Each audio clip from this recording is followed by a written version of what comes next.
Dear students, आज हम अपनी नेक्स्ट यूनिट स्टार्ट करने जा रहे हैं, दैट इज़ यूनिट 4th, और उसका नाम है इंट्रोडक्टरी मेडिसिनल केमिस्ट्री, जिसके बारे जिसमें हम मेडिसिन्स के यानी दवाइयों के बारे में पढ़ने जा रहे हैं। तो इससे पहले मैं अपनी 3 यूनिट जो है बीएससी सेमेस्टर सेकंड के लिए ख़त्म करवा चुकी हूँ। आज हम शुरू कर रहे हैं यूनिट 4th, और इसमें जो सबसे पहला टॉपिक हम पढ़ेंगे, drug discovery, design and development, कि ड्रग यानी जो दवाई है उसकी डिस्कवरी कैसे करते हैं, उसकी डिज़ाइनिंग कैसे करते हैं, फिर उसको डेवलप कैसे किया जाता है।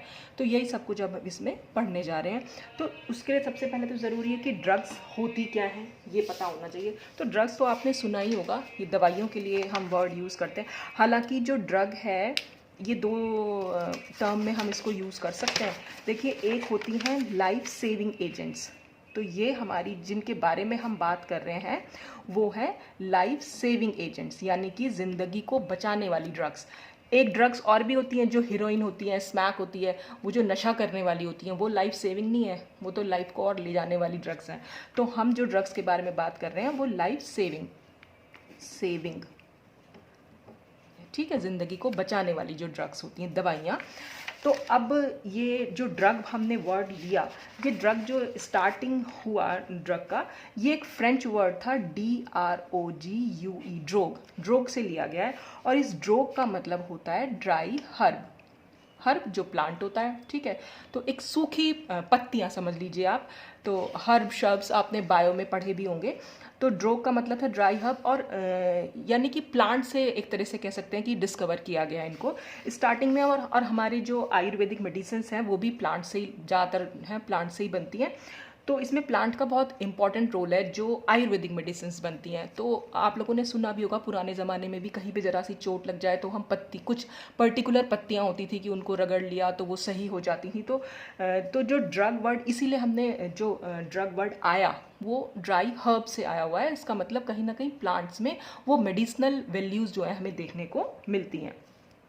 अच्छा, अब ये एक्चुअल में ड्रग्स को हम अगर केमिकली डिफाइन करना चाहें तो हम कैसे कर सकते हैं कि ड्रग्स आर केमिकल सब्सटेंसेस, ये वो केमिकल पदार्थ हैं which are used for diagnosis, prevention, treatment and cure of disease. Disease means बीमारी।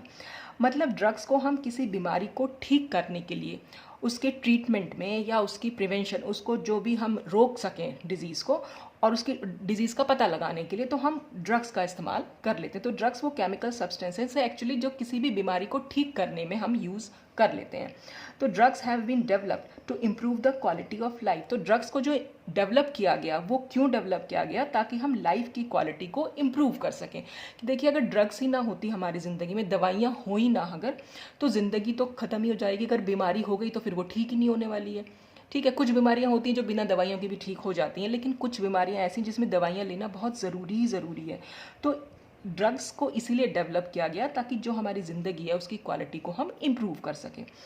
Drug discovery plays an important role for the growth of any pharmaceutical industry and also to the society. तो drug discovery का बहुत ही important role है किसमें, एक तो हमारे समाज की ग्रोथ में, और दूसरा जो फार्मास्यूटिकल इंडस्ट्रीज है, फार्मास्यूटिकल से मतलब जो दवाइयों को बनाने वाली इंडस्ट्रीज होती हैं, उनकी ग्रोथ में ये बहुत ही इंपॉर्टेंट रोल जो है प्ले करती है।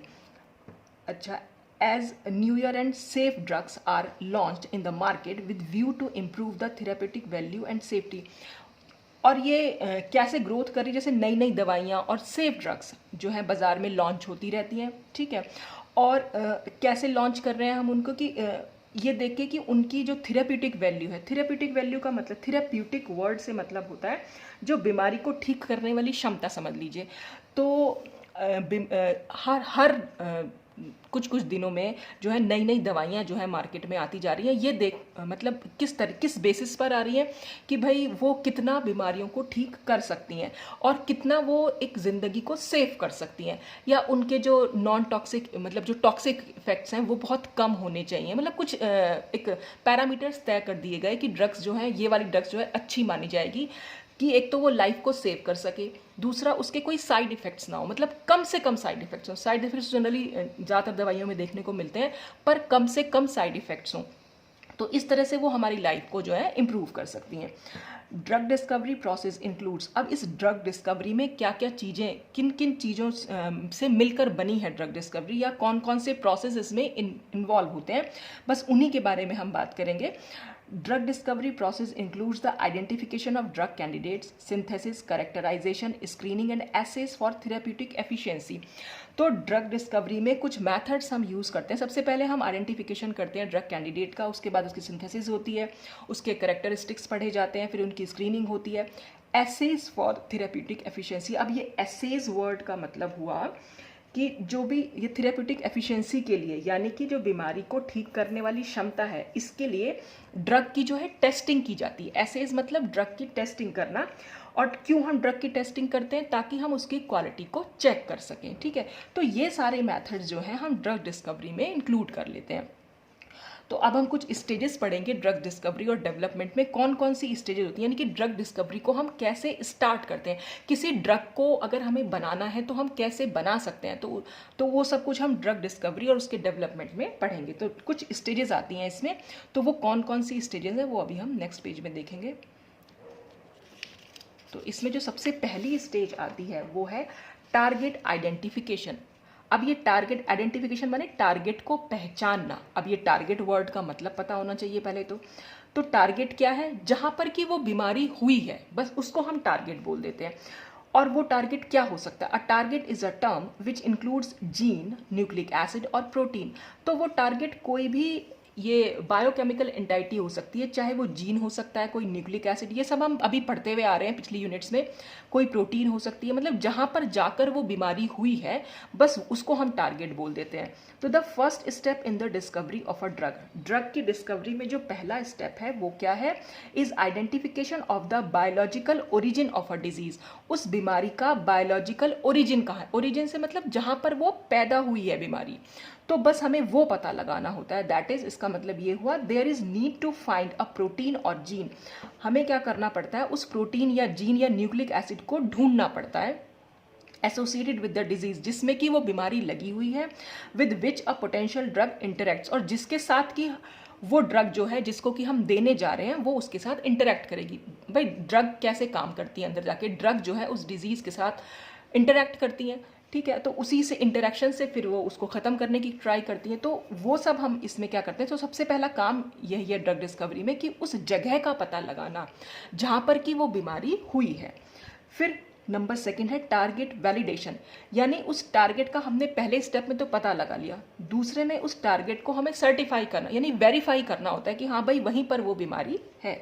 तो target validation is a process by which the expected molecular target, जो भी हमारा जहाँ भी हम एक्सपेक्ट कर रहे हैं बीमारी को, तो जो एक्सपेक्टेड मॉलिक्यूलर टारगेट है क्या हो सकता है? जीन, प्रोटीन या nucleic acid of a small molecule is verified. यानी टारगेट वैलिडेशन में हम उस पर्टिकुलर जीन को या प्रोटीन को या न्यूक्लिक एसिड को वेरीफाई कर देते हैं। तो target validation includes the interaction with the target to produce the desired change in the behaviour of disease cells. मतलब ये हुआ कि जब कभी भी उस टारगेट के साथ ड्रग इंटरेक्ट करेगी तो वहाँ पर उस जो डिजीज सेल यानी कि जो बीमारी वाली सेल्स हैं उनके बिहेवियर में कोई चेंज प्रोड्यूस हो भी रहा है कि नहीं। तो अगर कोई चेंज प्रोड्यूस हो रहा है तो इसका मतलब कि वो टारगेट हमने सही से आइडेंटिफाई कर लिया है, ठीक है।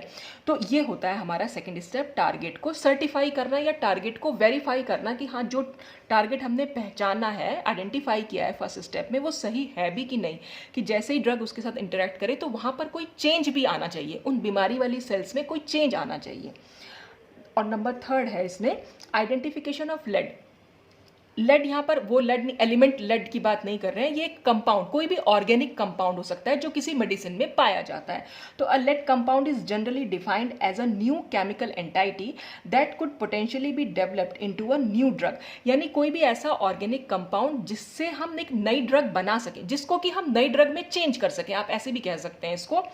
और नई ड्रग को हम कैसे बना सकते हैं? By optimising its beneficial effect, यानी कि उस पर्टिकुलर कंपाउंड के हम बेनिफिशियल इफेक्ट्स को देखेंगे और बेनिफिशियल इफेक्ट का हम best, optimising the beneficial effect, optimising word का मतलब होता है उन बेनिफिशियल इफेक्ट का बेस्ट यूज हम देख लेते हैं और and minimising its side effects, और उसके साइड इफेक्ट्स कम हो। मतलब जो भी हमने ऑर्गेनिक कंपाउंड ढूंढा है, ठीक है, वो ऑर्गेनिक कंपाउंड जिसको कि हम ड्रग के रूप में डेवलप करने जा रहे हैं, तो एक तो उसमें साइड इफेक्ट्स बहुत कम होने चाहिए, दूसरा उसके बेनिफिशियल इफेक्ट को हम ज़्यादा से ज़्यादा अच्छे से कैसे यूज़ कर सकते हैं वो भी हमें पता होना चाहिए। तो वो उस हिसाब से हम उस ऑर्गेनिक कंपाउंड को आइडेंटिफाई कर लेते हैं। तो यहाँ लेड जो है वो ऑर्गेनिक कंपाउंड है जिसको कि हम ड्रग के रूप में बनाने जा रहे हैं। तो ये था थर्ड स्टेप। अब इसमें आता है next fourth step. Fourth step में जैसे ही हमने लेड को आइडेंटिफाई कर लिया, यानी अपना ऑर्गेनिक कंपाउंड ढूंढ लिया, उसके बाद हम उसको ऑप्टिमाइज करते हैं, यानी उसका हम बेस्ट यूज कैसे कर सकते हैं वो हम देखेंगे, और उस स्टेप को हम बोलते हैं लेड ऑप्टिमाइजेशन। तो after the identification of lead structure, एक बार हमें कंपाउंड का स्ट्रक्चर जब हमें मालूम पड़ जाता है, the next step is to optimise the same. फिर हम नेक्स्ट स्टेप में क्या करते हैं, उस लेड कंपाउंड को ऑप्टिमाइज करते हैं, यानी कि हम उस कंपाउंड को बेस्ट यूज कैसे कर सकते हैं, बस हम फिर ये इस स्टेप में करते हैं। और इस प्रोसेस में हम क्या करते हैं, in this process the structure activity relationship is carefully studied. ये जो इस स्ट्रक्चर एक्टिविटी रिलेशनशिप को शॉर्ट में बोलते हैं सार, SAR।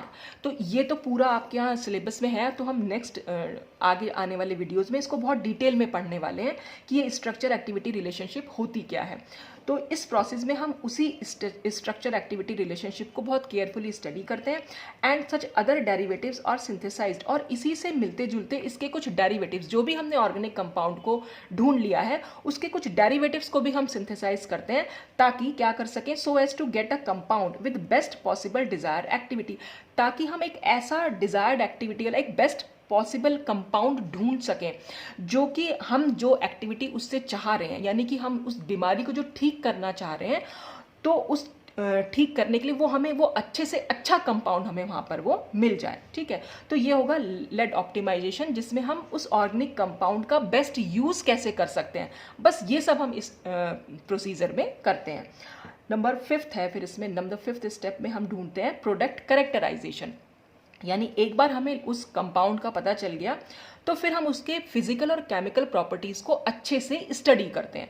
तो ये होता है product characterisation. When any new drug molecule shows a promising therapeutic activity, जैसे ही कोई हमें लेड कंपाउंड मिल गया और उसमें हमें उसकी थेरेप्यूटिक एक्टिविटी भी अच्छे से मिल गई, मतलब हमें पता चल गया कि उसमें हाँ बीमारी को ठीक करने वाली क्षमता भी है, तो then the molecule is characterised by its size, shape, strength, use, toxicity and biological activity. तो फिर हम उसकी सारी ये प्रॉपर्टीज जो है उसको बहुत अच्छे से स्टडी करते हैं। तो जितनी भी फिजिकल और केमिकल प्रॉपर्टीज हैं, उसकी साइज हुई, उसकी शेप हुई, उसकी स्ट्रेंथ हुई, उसकी कितनी टॉक्सिसिटी है, कितना नुकसानदायक हो सकती है वो, या उसकी बायोलॉजिकल एक्टिविटी अंदर जाकर कितना फायदा पहुंचाने वाली है वो, तो वो सब हम इसमें स्टडी करते हैं। फिर नेक्स्ट स्टेप है फॉर्मुलेशन एंड डेवलपमेंट। फिर उसके बाद हम वो पाथ, यानी उस रास्ते, उस सबसे इजी रूट, या जिसको कह सकते हैं सबसे इकोनॉमिक रूट हम ढूंढते हैं, किस तरीके से हम उसको बना सकें, तो वो फॉर्मुलेशन एंड डेवलपमेंट में किया जाता है। तो pharmaceutical formulation is a stage of drug development during which the scientist must determine the most appropriate route to achieve effective drug delivery based on patient need। यानी कि पेशेंट की need, यानी कि जो भी मरीज है हमारा, उसकी आवश्यकता के अनुसार हम क्या करते हैं, वो मोस्ट अप्रोप्रिएट रूट ढूंढ लेते हैं उस ड्रग डिलीवरी को करने का, यानी कि ड्रग को देने का वो मोस्ट अप्रोप्रिएट रूट इसमें ढूंढा जाता है फॉर्मुलेशन एंड डेवलपमेंट में। Then optimize the formulations characteristics based on knowledge of drugs products, bioavailability and processing requirements। तो मेन चीज़ यही है कि फॉर्मुलेशन एंड डेवलपमेंट में हमें सिर्फ वो मोस्ट अप्रोप्रिएट रूट ढूंढना पड़ता है ड्रग डिलीवरी का, जो कि पेशेंट की नीड पर बेस्ड होता है। ठीक है, तो ये हमारा 6th स्टेप था। और फिर इसमें लास्ट स्टेप आ जाता है प्री क्लिनिकल रिसर्च। अब प्री क्लिनिकल रिसर्च क्या, दवाई को देने से पहले किसी भी पेशेंट को हम, ऐसा नहीं कि दवाई बन गई और डायरेक्ट हमने पेशेंट को दे दिया, ऐसे नहीं करते हैं। दवाई को देने से पहले उसकी टेस्टिंग की जाती है कि कहीं वो बहुत हार्मफुल तो नहीं हो रही है। तो ये सारे टेस्ट जो किए जाते हैं इन्हीं को हम प्री क्लिनिकल रिसर्च कहते हैं। अब इस प्री क्लिनिकल रिसर्च में हम 2 मेथड यूज़ करते हैं, एक होता है इन विट्रो मेथड, दूसरा होता है इन वीवो मेथड। अब ये क्या होगा, it includes the testing of activity of toxicity of a drug candidate, यानी कि उस ड्रग की हम एक तो उसकी टेस्ट करते हैं एक्टिविटी को, और उसकी टॉक्सिसिटी यानी कितना नुकसानदायक और कितना लाभ देने वाली है। और कौन सी स्टडीज़ की जाती हैं उसके लिए, in vitro and in vivo studies before testing in patients can be perform. तो पेशेंट को देने से पहले हम उसके बिहेवियर को चेक करते हैं इन 2 स्टडीज़ में। अब इन 2 स्टडीज़ का मतलब क्या है? इन विट्रो का मतलब होता है ऐसी स्टडी जो नॉन लिविंग ऑर्गेनिज्म पर हम टेस्ट कर सकें। नॉन लिविंग ऑर्गेनिज्म से मतलब होता है लैब में जो टेस्टिंग होती है, कोई ग्लासवेयर ले लिया, टेस्ट ट्यूब में टेस्ट कर लिया, या कोई भी ग्लासवेयर हमने ले लिया, उसमें हमने टेस्ट कर लिया। तो एक तो हम सबसे पहले उसे लैब में टेस्ट करते हैं और उसके बाद हम इन वीवो स्टडीज़, इसमें हम लेते हैं कोई लिविंग ऑर्गेनिज्म, जैसे किसी एनिमल पर सबसे पहले हम इसको ट्राई करते हैं। बजाय पेशेंट पर ट्राई करने से सबसे पहले हम इसको लैब में टेस्ट करेंगे और उसके बाद इन वीवो स्टडीज़ में हम लिविंग ऑर्गेनिज्म जैसे कि एनिमल्स पर हम इसको टेस्ट करते हैं कि बहुत ज़्यादा नुकसानदायक नहीं होनी चाहिए वो। तो उसके बाद हम उसको पेशेंट को देते हैं। तो ये सारे जो मेथड्स हैं कि लैब में टेस्ट करना, फिर एनिमल पर टेस्ट करना, इसी को हम कहते हैं प्री क्लिनिकल रिसर्च। तो ये कुछ मेथड्स हैं जो हम यूज़ करते हैं ड्रग की डिस्कवरी में, उसकी डिज़ाइनिंग में और उसके डेवलपमेंट में। तो आज के लिए तो मैं इस टॉपिक को यहीं ख़त्म कर रही हूँ। बस हम आज की इस वीडियो में सिर्फ यही एक छोटा सा टॉपिक पढ़ने वाले थे और नेक्स्ट वीडियो में फिर से हम एक छोटा टॉपिक लेके आएंगे। ये टॉपिक थोड़े से थियोरटिकल है और थोड़े से मुश्किल से होते हैं समझने में, इसलिए मैं एक एक 1 बाय 1 टॉपिक ले रही हूँ। और उसके बाद जो हम ड्रग्स के उनकी मतलब उसको कैसे बनाना है, वो सब केमिकल स्ट्रक्चर उसका और उसके केमिकल मेथड्स कैसे बनाने हैं, फिर उसकी केमिकल प्रॉपर्टीज़, वो सब हम डिटेल में पढ़ेंगे। तो आज के लिए तो बस इतना ही। Thanks for watching.